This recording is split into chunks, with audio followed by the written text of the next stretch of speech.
Welcome to the Well Said Podcast, the podcast for inspiring as well as aspiring authors and speakers. Now, here's your host, dynamic author and speaker, Cedric L. Threet.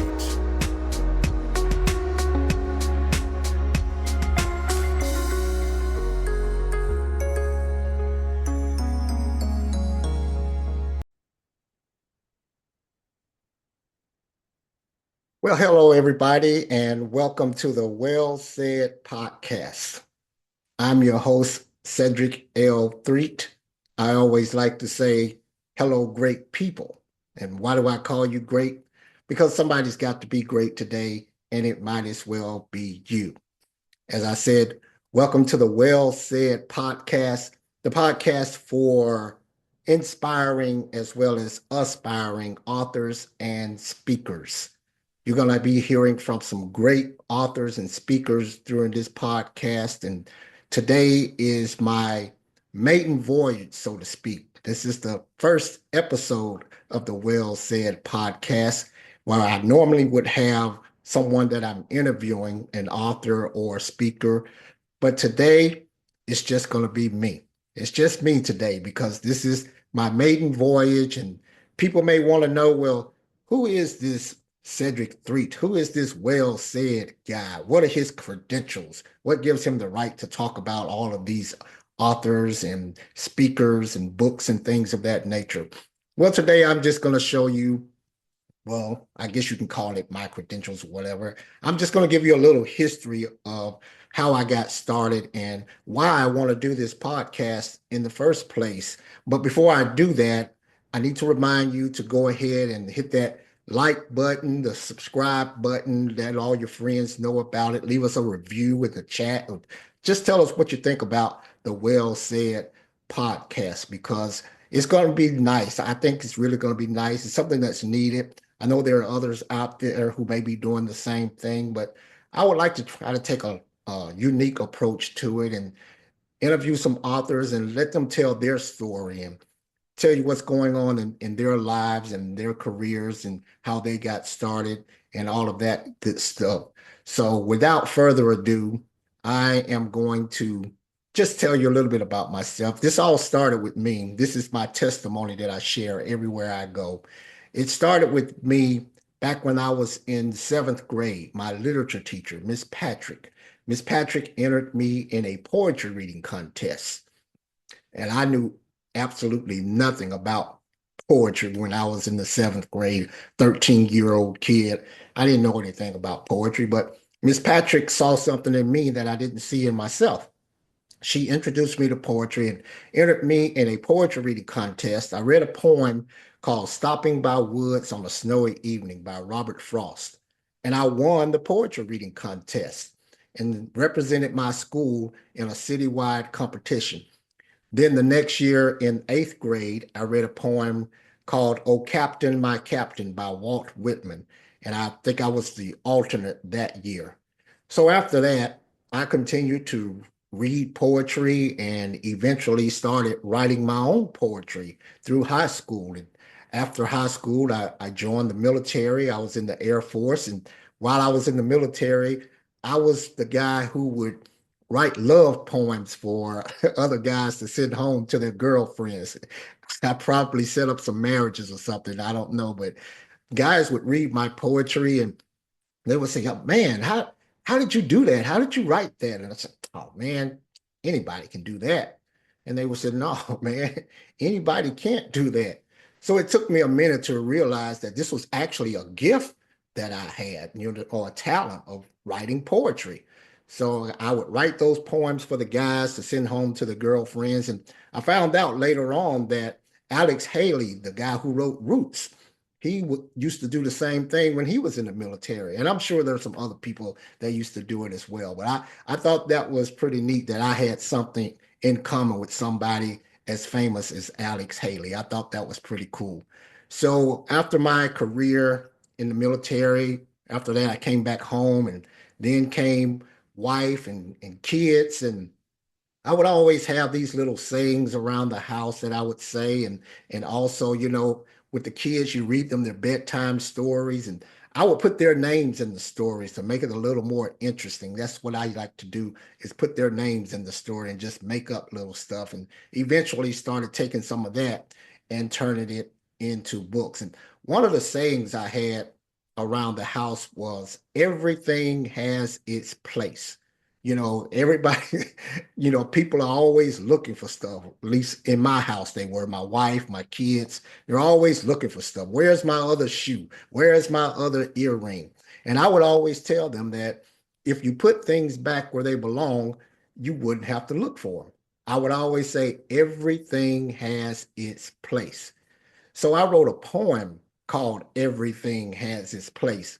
And I decided that I would take that poem and turn it into a children's book. So that was my first book. This Everything Has Its Place was my first book. And I didn't know anything about books. I just had one of my church members, she was an artist, so I had her to draw some little pictures for me. She drew some little black and white pictures for me, and I took it to Kinko's. I took it to Kinko's, and I actually had them to do some of the binding for me. And that was my first book. I knew absolutely nothing about ISBN numbers and barcodes and all of that stuff. I didn't know anything about all of that. And then a few years later, I wrote another poem. I wrote a poem called Different But the Same. And I got the idea, inspiration rather, from just being in the military. As a poet, as an author, a writer, you guys are familiar with this. You can get inspiration from anywhere. I can look at a billboard, or I can hear a sermon at church, and all of a sudden, bam, there comes a poem. But this inspiration for this book came from my time in the military, just talking with guys and meeting them. The beauty of being in the military was that I got to meet people from all over the world and all over the country. And what I found out is when we sat down and talked to each other, even though we came from different places or we may have been different races, the bottom line is we're all the same. We watched the same TV shows when we were kids. We wore the same clothes. We played the same games. We even told the same lies to our parents. So the idea came to me that even though we're different, we're really all the same. And it's a book about, that teaches children that God loves us all, but we're different, but God loves us all the same. And that's where I got the idea from. So with that book, what I did was, this is different but the same. It's actually my most popular book. I have 25 books now that I have self-published, and I'll talk a little bit about that in a minute too. 25 books, and I'm not going to share all of them with you today, but I've probably sold more of different but the same than I have all the others combined. And another great testimony with this little book here, I had no idea how to go from this, and I know you guys who are listening can't see this, but I'm showing the picture of Everything Has Its Place, which is just a little black and white coloring book. I had no idea how to go from this to this, a professionally looking book. And this was something else that really blessed me along my journey. You never know who you're going to meet. I was at church one night. We were having a meeting about some things, and we were talking about, we had this little book called The Conversation Piece, and I was actually hosting the meeting. And the book called The Conversation Piece, it just asks little questions like, if you could go anywhere in the world, where would you like to go? Or if you could meet anybody, who would you like to meet? And one of the questions was, if you could be on any TV show, what show would you like to be on? And there was a young lady there. She said she would like to be on book TV.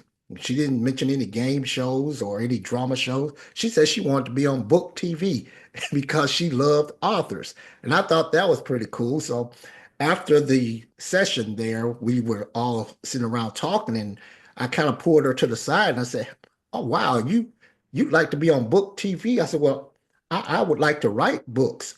And she said, well, you need to meet my friend Vanessa Davis Griggs. So she told me about this lady named Vanessa Davis Griggs who she writes novels and she's a novelist, and I just admire novelists because they are just the pinnacle to me. Anybody who can sit down and write a novel, I think that is just so cool to come up with all of those words and stories the way they do. But anyway, she gave me Vanessa's number and I called her, and Vanessa met with me, didn't even know me, but she was willing to meet with me.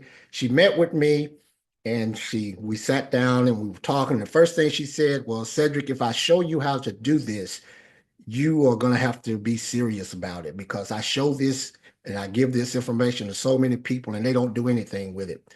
And I looked her in the eye and I said, Vanessa, if you show me how to do this, I promise you I'm going to do it. So after she showed me how to make my books a little more professional and taught me how to self-publish, I just went on from there. And another great testimony about this little book, my wife, I got to tell you about my wife, Miss Sharman Threet. She's the best. She's my backbone. She's my biggest cheerleader. She's over there with all of her pom-poms and everything.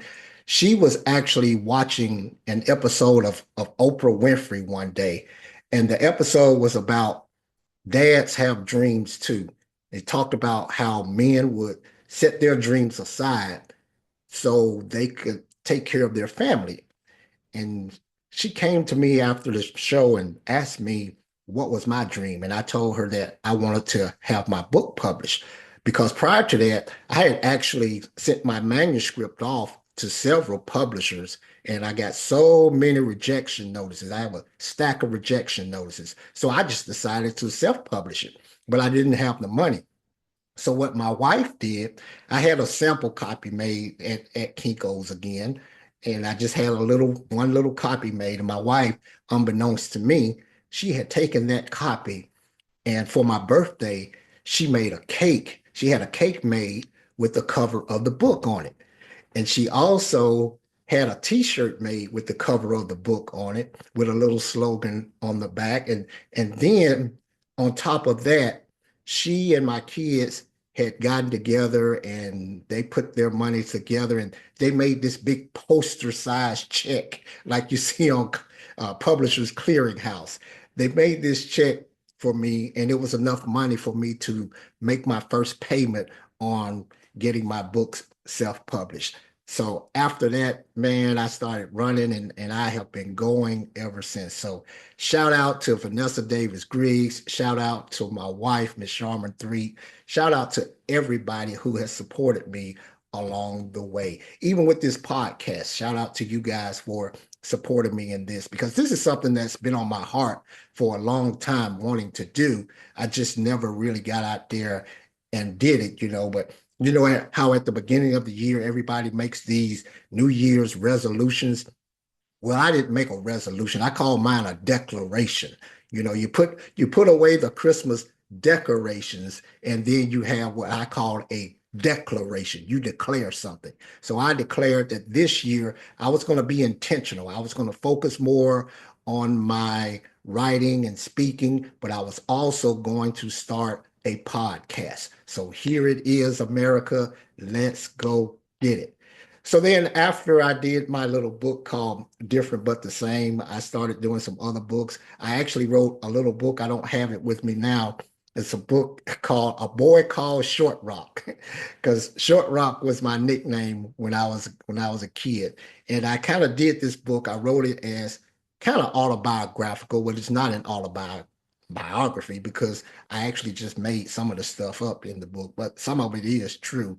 I did that Boy Called Short Rock, and then I put together a book of poetry with some of my poems in them. And what I did, I decided to not just put the poems in the book so you would have poem after poem after poem.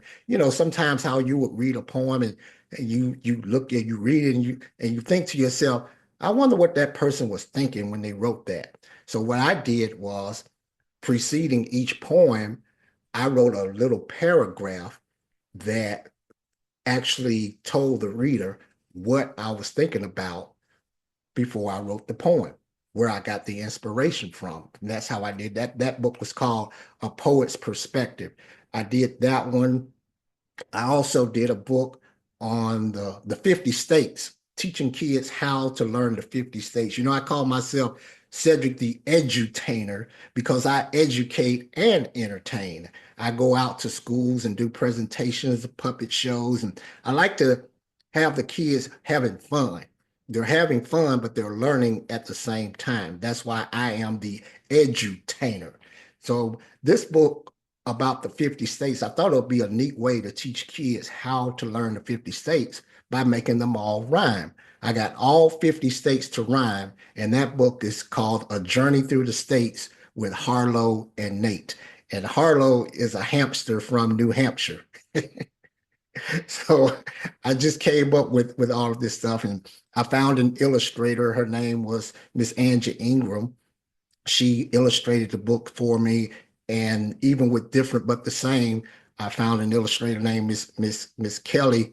She did that one for me, and you know, the things were just lining up for me everywhere I was going on this journey, finding people to do what I couldn't, because I can't draw. I can't draw. That's the first question I get asked is, did I draw the pictures? And I tell people that I draw stick people and I draw them crooked. So I leave that to the people who actually know what they're doing. But I did that book, The Journey Through the States with Harlow and Nate. And then I just started doing some others. Here's one that I did called The No Bully Zone. Again, the inspiration came from me at being at one of the school visits. I saw a sign in the hall that said, "This school is a no bully zone." I went home and wrote a poem called The No Bully Zone. And this book is about a little boy named Billy who's the bully of his school and picks on everyone until he meets the new kid in the school, a little girl named Connie Confidence. And she teaches him that it's not nice to be a bully. So I did the No Bully Zone. And then I did a book called TJ's Big Discovery. This one was illustrated by one of my former classmates, a guy named Carlos George. Carlos was always drawing when we were in school. He was a great artist. So I asked him if he would illustrate this book for me. He did this one for me called TJ's Big Discovery. This is a book that encourages kids to read. It's a book about literacy because TJ is a little boy who can do everything well except read. And then he finds out later on in the book that his dad can't read. So it addresses the problem of childhood as well as adult illiteracy. So that was TJ's Big Discovery. I did that one. Here's a book called Jack and the Pirate Princess, which also addresses literacy because Jack is a fisherman, and he runs across this band of pirates who can do stuff like they want Jack to help them find a treasure. The only problem is they can't read a map. So this book addresses literacy too because the pirates can't read a map. Not only that, they can't read at all. So the premise of the book is Jack is explaining to them that once you learn to read, that's your treasure. Because every time you're holding a book, you're holding a treasure right there in your hand. So that's Jack and the Pirate Princess. I have another book here. This one was also illustrated by my friend Carlos George. It's called The Real Christmas Story. People always ask me, what's my favorite book? And I don't really have a favorite. You know, that's like asking me which of my four kids is my favorite. I love them all equally. I don't have a favorite, but I do have a book that I'm most proud of, and it would be this one, The Real Christmas Story. And the reason I say I'm most proud of it is because of the way I did this book. Again, it's a poem that I wrote, but it's a poem like, you know, the classic poem, The Night Before Christmas. Well, I took The Night Before Christmas and I rewrote it to tell the story of the birth of Jesus from the shepherd's point of view. And that's how I did that book. And I used to have a little DVD that would go along with it, had Christmas music in the background and everything. But that's the real Christmas story. And I'm really proud of that little book. Now, I kept writing and writing and writing and just doing all kinds of stuff with my writing. And in 2009, I had been working for a company here in Birmingham for 19 years. I was 2 months shy of having 20 years service at this company. I walked in the door on a Monday and they said, tomorrow's your last day. That's what they told me. I was losing my job. I bought my wife a brand new car on a Tuesday, and the next Tuesday, I didn't have a job. So just like that, I was laid off. But you know what I did? I wrote a book about it. Wrote a book about it. Like, read it. Here it goes. This book is called Laid Off But Not Laid Out: How to Turn Your Setback into a Comeback. This was actually my first motivational book that I wrote. Laid off but not laid out. What I wanted to do with that book was tell my story, and I also interviewed some other people who had gone through the same thing I had gone through, and I tell their story in the book to inspire other people who may be going through stuff like that, because a layoff is pretty painful. It's a shock. It hits you right in the heart, but you can still make it. So that was my message with the laid off and not laid out. And now here's a book that I wrote on tithing. I am unapologetically a Christian and I believe in tithing. But in a lot of instances, I believe that tithing is taught the wrong way. This book doesn't tell people that they should tithe. It doesn't tell them that they shouldn't tithe. It just gives the history of tithing, and it tells what it is and it isn't. You know how some people in churches, they may have a nice car or a big house, and they may have kind of a pompous attitude, like, I have all of this because I'm a tither. And then you have other people who maybe they're not tithers, and they're almost made to feel like they shouldn't even be in the church. And God doesn't want you to have either one of those attitudes, in my opinion. So that's why I wrote the book called The Tithes That Bind. So that was another book that I did. And then I also, back to the children's book, here's a book on investing, Sylvester the Investor. I'm teaching kids to invest. So you see, I write books on all subjects. I don't have a certain niche that I write about. I just write about whatever comes to me. I start writing about it because I enjoy it. I really, really enjoy it. And that's why I'm so excited about this podcast, where I can get out here and talk to other like-minded people who share the same passion, so to speak, as I do. Here's a book that I did recently for teachers. I love teachers. This is called Because of You. I write about Miss Patrick in this book. Because of Miss Patrick, I'm writing these books. So I asked some of my former classmates and colleagues to write a paragraph or two about the one teacher that made an impact in their life. And I compiled those stories and I put them in that book called Because of You, because I want to inspire teachers. And that's what I'm doing now, is going out, speaking at schools and speaking at conferences to teachers to inspire them and to help them realize their why did they get in the teaching profession in the first place? Because teachers are the backbone of our community, and they deserve all our honor and respect and all the accolades we could give them. So that's why I wrote that book. And then I have one here called The Discussion. Remember when everybody was freaking out when Colin Kaepernick was kneeling for the national anthem?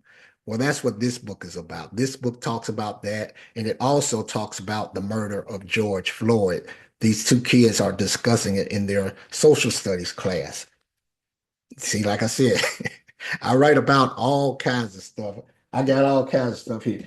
Here is my first book that I did for teenagers. This book was called Adolescence for Adolescents: 12 Lessons Every Teen Needs to Know. It talks about know who you are, be yourself, setting goals, things of that nature. There's a chapter on abstinence. There's a chapter on conflict resolution. There's even a chapter called Your Parents Are Not Your Friends, but they're not your enemies either. They're your parents. So that's what this book is all about for the teenagers.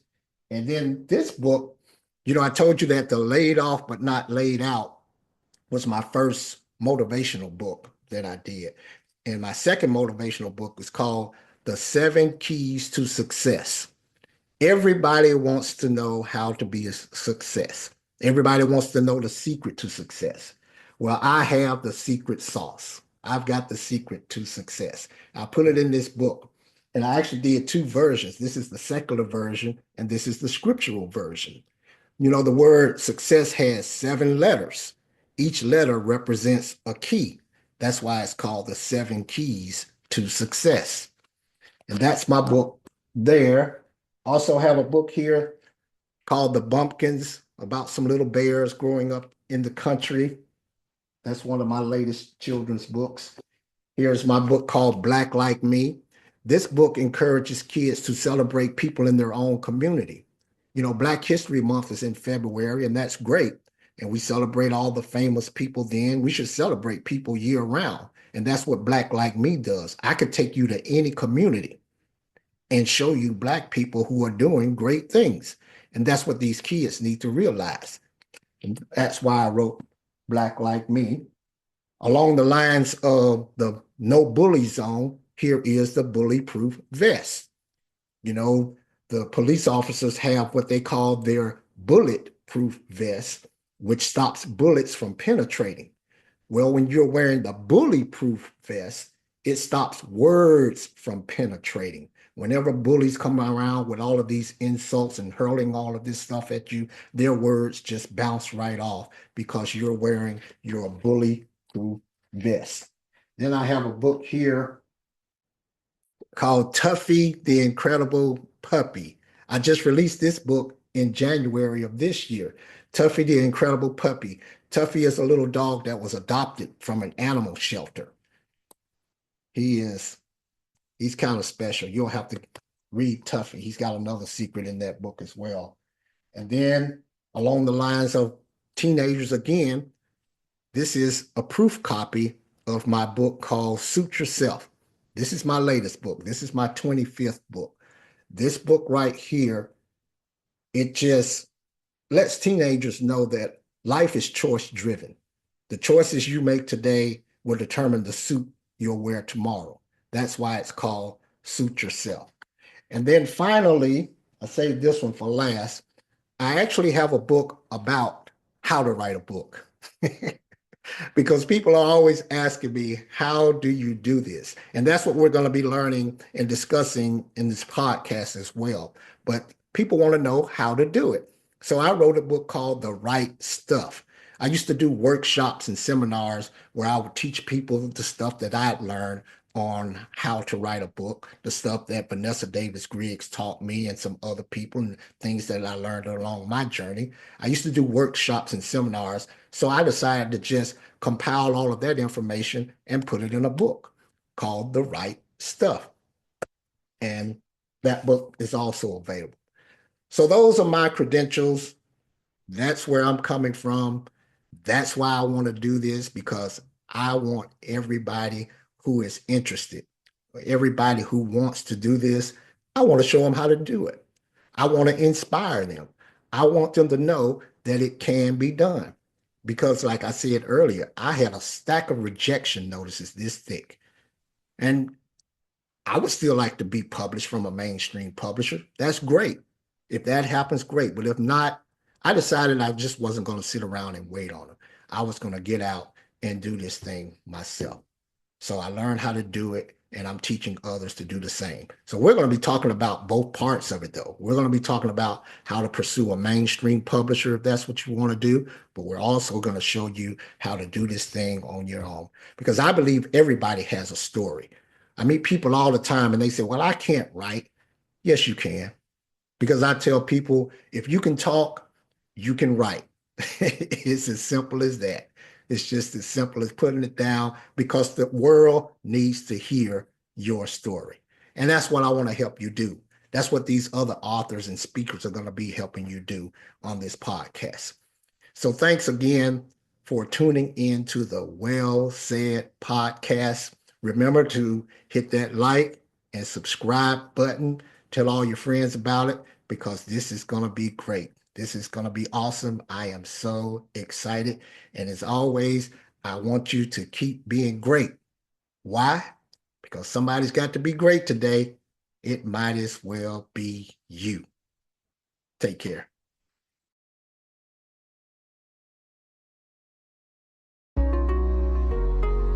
Thanks for listening to the Well Said podcast. Tune in next time for another exciting and informative edition. If you need help on how to become an author or speaker, contact Cedric at cedric3.com. And thanks again for listening to the Well Said podcast.